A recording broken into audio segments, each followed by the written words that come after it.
Bismillah. Assalamualaikum warahmatullahi wabarakatuh. Assalamualaikum warahmatullahi wabarakatuh. Allahumma salli ala sayyidina Muhammad wa ala ali sayyidina Muhammad. Semoga Allah Subhanahu wa taala memberikan kesehatan dan juga ridhonya kepada Buya. Amin amin rabbil alamin. Izin bertanya Buya tentang mengetahui tentang aib.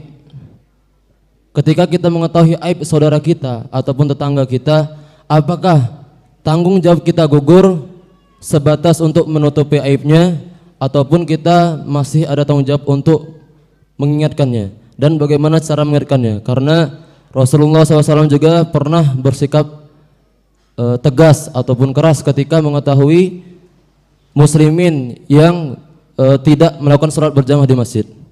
Mungkin itu saja Bu ya. Wassalamualaikum warahmatullahi wabarakatuh. Assalamualaikum warahmatullahi wabarakatuh. Kalau melihat kemungkaran yang sudah disepakati, sholat jamaah tidak disepakati. Madhab kita, jumhur ulama kita mengatakan sunnah muakkadah. Dalam madhab Imam Malik, ada madhab Imam Abu Hanifah, wajib sholat berjamaah di masjid. Sholat berjamaah secara umum. Tapi jangan sampai kita ngenengkan sholat jamaah. Maksudnya kita ingin memisah tentang contohnya sholat jamaah sama kemungkaran. Anggap saja kemungkaran yang sejati. Contohnya jangan sholat jamaah, pinggirkan sholat jamaah.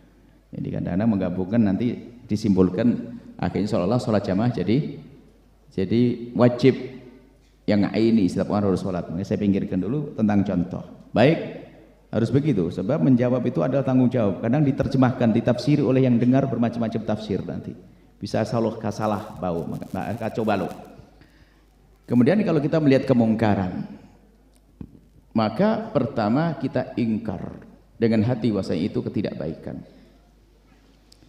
Memang urutannya selanjutnya kalau bisa setelah itu kita mengingatkannya. Harus kita kalau kita punya kemampuan mengingatkannya. Kemudian kalau tidak bisa maka kita harus merubah dengan kemampuan kita.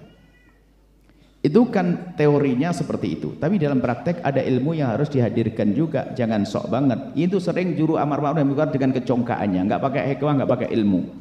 Kayaknya Allahu Akbar berjihad dan sebagainya. Tanyakan kepada dia, apakah dia pernah nangis di malam hari waktu dia mendengar kemungkaran? Jangan sok dalam berdakwah, jangan sok dalam berjihad. Maka Islam akan dirusak dengan orang yang berjihad dengan sok congkak dalam beragama. Tidak begitu. Baginda Nabi sebelum berperang nangis di malam hari. Imam Husain waktu perang nangis di malam hari. Salahuddin sebelum berperang nangis di malam hari. Mana tangis kita? Hanya pengen dilihat di media bahwasanya oh jihad al-bahjah. Apa itu? Wah al-bahjah amar ma'ruf nahi munkar. Nggak begitu, nangis dulu tengah malam.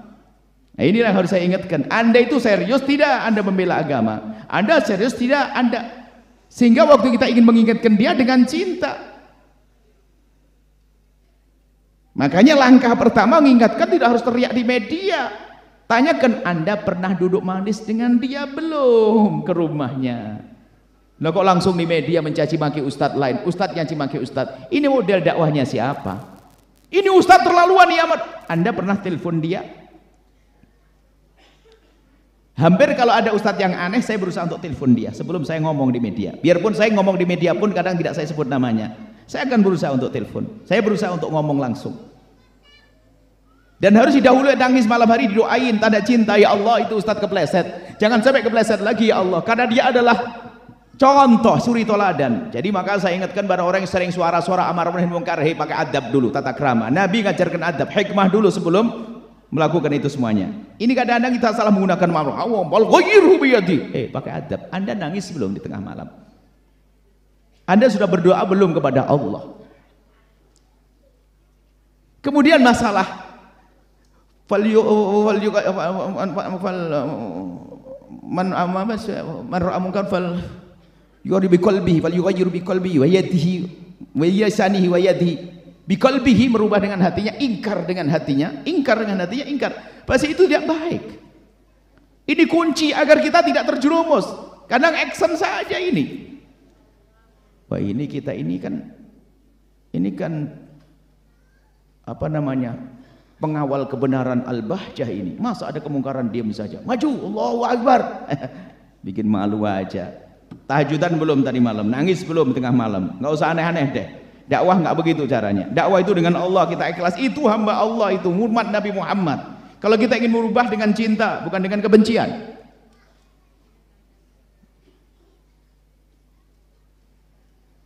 Suatu ketika ada orang bertanya, Buya, suatu ketika ada, Buya bagaimana ini ada orang membuat karikatur menghinakan Nabi SAW. Itu jelas salah. Cuman saya mau tanya kepada dirimu sendiri, tidak usah jauh-jauh. Waktu kamu dengar berita itu, kamu nangis tidak? Ayo jujur, tidak usah banyak ngomong itu. Ini merasa sedih atau tidak? Kita perlu kejujuran loh ya.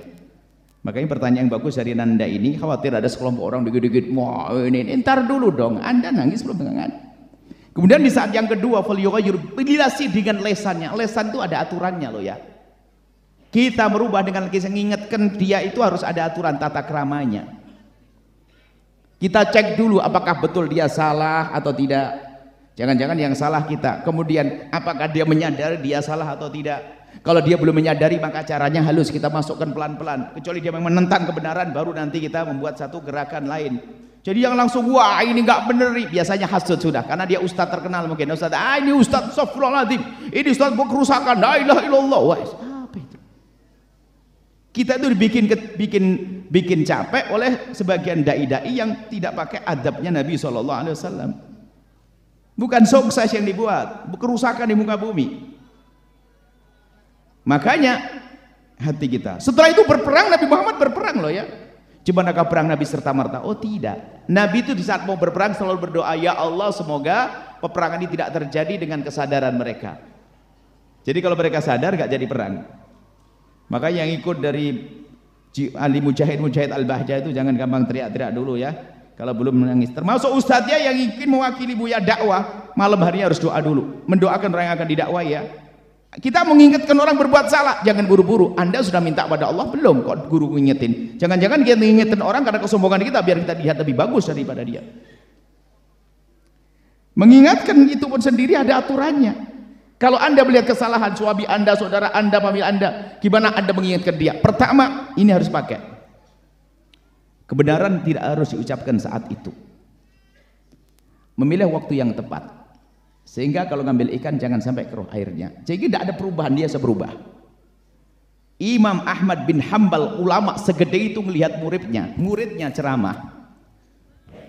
Yang lain itu kena panas, dia kena rindang, kena tutup. Subhanallah. Imam Ahmad mendatangi muridnya di pagi hari di saat orang tidak ada. Takut ada orang lain yang melihat. Lalu datang, sebentar sini. Kaget, kenapa Imam Ahmad? Aku mau ngingetkan kamu, besok kalau ngasih pengajian lagi jangan sampai jamaahmu kena panas lalu kamu kena lindung. Itu nggak baik. Itu Imam Ahmad mau nasihati tersembunyi biar nggak boleh orang tahu. Takut malu ini orang. Ini sok banget, astagfirullahaladzim, Ustaz apaan ini belajar awak. Ini model lah pakai begitu tuh. Hati-hati. Pernah ikut jihad enggak itu tanya. Kalau bertanya begini harus tes dulu nih. Kalau sudah bergabung dengan Buya, semangat jihad ya, tapi lembut dulu dong. Kemudian kebenaran tidak harus diucapkan lesanmu sendiri. Yang kedua, yang pertama kebenaran. Kalau Anda inginkan para suami, kalau Anda inginkan istri Anda salah, mungkin suka gunjing dan sebagainya. Itu Anda kalau mengingatkan harus tahu waktu. Nanti lagi mesra minum bakso habis disuapin. Nah, jangan lagi masak kepanasan, Anda marahin, Anda bisa dilempar panci. Nggak tepat. Harus ada waktunya. Ini ngomong lesan saja ini pembahasannya panjang, jangan dikit-dikit baru ngaji jihad apaan itu. Ini ada ilmunya, ilmu amar ma'ruf nahi munkar itu ada ilmunya. Kemudian kedua, kebenaran tidak harus. Ini baru lesan ya, belum yang terakhir. Yang kedua, kebenaran tidak harus diucapkan lesan Anda. Bisa jadi mungkin karena Anda tidak satu level dengan dia, mungkin Anda bisa minta tolong kepada orang yang bijak untuk menyampaikan, atau mungkin dengan surat cinta dan sebagainya. Ustadz yang kami cintai, Anda adalah ustadz idolaku, Anda ustadz iniku, Anda ustadz, wah Anda bilang semuanya segalanya kebaikan. Akan tapi Ustadz mohon maaf, kemarin Ustadz ngomong begini, mungkin kebodohan saya atau saya tidak mengerti. Ustadz, kalau memang itu salah tolong hentikan. Kalau memang saya yang salah, kembalikan ke saya jawaban yang benar. Mohon maaf Ustadz, ini saya kurang ajar, sulal, mohon doa selalu ridho dan sebagainya. Gitu dong. Jangan sok jihad berantem dan sebagainya. Itu biasanya suka berantem sama istrinya itu. Orang-orang begitu itu, akhlak begitu tuh. Orang suka ribut sama saudaranya. Akhlak. Bukan ini menghalangi jihad. Oh enggak, jihad harus ada dong baru. Ini baru yang kedua saja panjang kisahnya. Belum lagi yang ketiga itu gimana langkah-langkahnya. Sampai di sini saja. Maksudnya siapapun Anda, di saat Anda melihat, nah ini kejujuran hati Anda. Mohon maaf, Anda pernah lihat tetangga Anda tidak sholat Jumat atau tidak? Pernah kan? Dia tetangga baik. Pernah Anda nangis tidak di malam hari? Ingat tetangga yang baik sama Anda. Ya Allah, itu tetanggaku tidak sholat Jumat. Ayo, pernah atau tidak? Atau Anda cuek bebek? Nah ini itu mau mengatakan Allahu Akbar, jihad, bohong dia. Ini sholat Jumat ini gede dosanya, nggak kalah dengan itu yang minuman keras. Tapi Anda cuek bebek, berarti Anda waktu memerangi minuman keras, Anda maksud biar benderanya Al-Bahjah terangkat, gitu. Sudahlah, kita perlu jujur dengan Allah. Nggak usah macam-macam deh dakwah itu. Imam Nawawi mengkritiki orang jago ceramah tapi tidak pernah nangis di tengah malam, tidak pernah ngadu pada tengah malam. Apa artinya? Yang ngasih hidayah siapa? Allah, bukan penceramah, bukan. Itu saja anak soleh, makasih ini. Wah ini pahit ini memang begitu. Saya pengen yang berjuang dengan Al-Baca serius. Saya kewajibkan yang merasa menjadi pejuang Al-Baca, Anda punya kewajiban ngambil waktu di tengah malam untuk mendoakan. Dimulai dari santri, pejuang, orang bermaksiat, doakan doa kebaikan. Apalagi yang akan kita rubah. Anda ngadu kepada Allah. Saya memberi petunjuk adalah Allah. Itu hanya sarana dohir kita, cara dohir saja. Hakikat yang memberi petunjuk adalah Allah. Selesai sampai di sini. Wallah.